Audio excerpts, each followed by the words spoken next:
Hello everyone, welcome back to my channel Unimanga reader. तो आज हम स्टार्ट करने वाले हैं ब्रिंग अप वुल्फ होम के एपिसोड नंबर 59। कहानी की स्टार्टिंग में हमें दिखाया जाता है कि शशु की आंटी कहती हैं कि ओह, तो मुझे बताओ कि तुम यहाँ पर यानी न्यून फैमिली में तुम यहाँ पर शशु की क्या बिलोंगिंग्स लेने आए हो।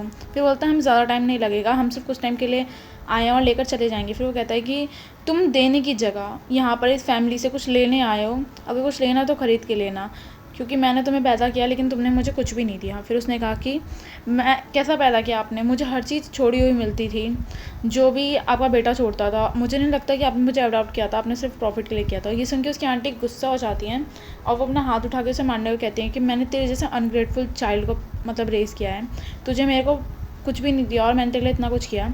और वो मारने जाती है ना, तो कोई उनका हाथ पकड़ लेता है और वो बाइली होता है। बाइली कहता है कि आपकी हिम्मत कैसे हुई उसे छूने की, मतलब शशु को छूने की। उसकी आंटी कहती हैं तो अब तो अपने साथ किसी आउटसाइडर को भी लेकर आया है। और शशु कहता है कि बाइली आउटसाइडर नहीं है, मेरे लिए जो यहाँ पर आउटसाइडर है। और ये सुनकर जो मतलब शशु ने बाइली को कहा था कि मेरे लिए वो आउटसाइडर नहीं है, वो सुनकर वो ब्लश करने लग जाता है। और शशु कहता है कि जो मेरे लिए आउटसाइडर है मेरी ओपिनियन में वो आप हैं, तो मेरे से ज़्यादा बहस मत करिए। फिर कहता है कि तू जस्ट यहाँ पे रुक, जब न्यू ईयर आएगा तो मैं तुझे बताऊँगी, मतलब कोई होगा बंदा जिसका नाम न्यू ईयर होगा। तो फिर वो बोलता है कि वो आएगा तो मैं तुझे बताऊँगी। फिर वो कहता है कोई ज़रूरत नहीं है, ये लो 2 मिलियन और हमें लेने दो सामान जो हमें लेना है, और ये सब उसकी टेक केयर के लिए भी, मतलब शशु की। फिर कहता है क्या, उसकी आंटी कहती है क्या क्या 2 मिलियन।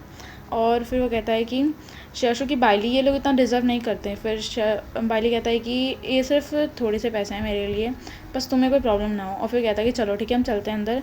और वो स्टोर रूम की तरफ जाता है। फिर बाइली उसे कहता है कि हे, क्या तुम यहाँ पर रहते थे। फिर वो कहता है कि हाँ यही मेरा रूम है।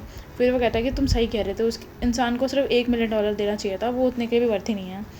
और वो कहता है कि क्या तुम सिर्फ यही लेना चाहते हो, ये सिर्फ इतना सा है। वो कहता है कि नहीं, मैं सिर्फ अपनी मॉम की बिलोंगिंग्स लूँगा। और वहाँ पर रेडिश खेल रहा होता है। फिर शशु रेडिश से कहता है कि रेडिश चलो हमें जाना पड़ेगा। एकदम से उन्हें पीछे से कोई बुलाता है कि 1 मिनट रुको, और वो होती हैं आंटी। तो फिर वो कहते हैं कि मैंने अभी कुछ सोचा और कैलकुलेशंस लगाई कि मैंने जितना भी तुम पे स्पेंड किया वो सिर्फ 2 मिलियन नहीं है, मतलब तुम्हें जितना भी रेस करने में मैंने स्पेंड किया वो 2 मिलियन नहीं है। और शशु कहता है कि आंटी आप कुछ ज़्यादा कर रही हैं। और उसकी आंटी की बात सुन के बाइली कहता है कि वो तो आपको अब ज़्यादा चाहिए, तो बताओ कितना आपके लिए इनफ होगा। फिर वो कहती है कि एटलीस्ट मुझे 5 मिलियन तो चाहिए, तुम दिखने में भी एक बिग बॉस लग रहे हो और मेरा शशु जो है वो चीप नहीं है। और इतना सुन के जो बाइली होता है वो आंटी की साइड वाली दीवार पर एक हाथ मारता है, और ये मुझे लगता है बाइली का फेवरेट है क्योंकि सबके साथ ही ऐसा करता है। फिर वो कहता है कि मुझे ऐसे पीपल बिल्कुल नहीं पसंद जो अपनी लालच दिखाते हो मेरे को, तुम्हें स्टे रहना चाहिए था 2 मिलियन पे। फिर वो गुस्से में उसे कहता है कि तुम्हें पता है ना तुम्हारे बेटे के साथ मैं क्या कर सकता हूँ, मैं उसे कहाँ पर भेज सकता हूँ। और फिर उसकी आंटी कहते हैं मैं ध्यान दूंगी। और फिर उसके पैर हाथ जो होते हैं वो शिवर करने लग जाते हैं क्योंकि बाइली ने पीछे की दीवार तोड़ दी होती है। और शशु, बाइली और रेडिश जो होते हैं वहाँ से जाने लगते हैं। और बाइली उस देख के मतलब शशु को देख के स्माइल कर रहा होता है। और जो पीछे आंटी होती हैं वो पूरा बैठ जाती हैं क्योंकि वो काफ़ी ज़्यादा डर जाती हैं। फिर हमें नेक्स्ट सीन घर का दिखाया जाता है जहाँ पर वो लोग बॉक्स को खोल चुके होते हैं। और जो शशु होता है वो उस बॉक्स को देख रहा होता है, कहता है कि हाँ मैंने इसी बॉक्स को अपने सपने में देखा था, इसका क्या मतलब हो सकता है। फिर वो कहता है कि, और फिर हमें साइड में दिखाया जाता है डियोन को, जो पे वहाँ पे उसे कोई बोलता है कि डियोन बोलता है तो क्या शशु को टैबलेट मिल गई है। और गोडवन बोलता है कि हाँ बाइली आया था उसके साथ, उसने मेरी माँ को धमकी दी, आपको डेफिनेटली उन्हें नहीं छोड़ना। डियोन कहता है तो फिर चलिए ठीक है, मेरा प्लान स्टार्ट हो गया इसका मतलब। और गाइस आप खुद सोचो कि इतना बड़ा प्रिंस, मतलब ऑब्वियसली वो काफ़ी बड़ा प्रिंस है, वेम्पायर प्रिंस है, और वो एक नॉर्मल हाफ वेम्पायर शशु के पीछे पड़ा है। तो मुझे नहीं लगता बिल्कुल भी वो कहीं से एक नॉर्मल वेम्पायर है।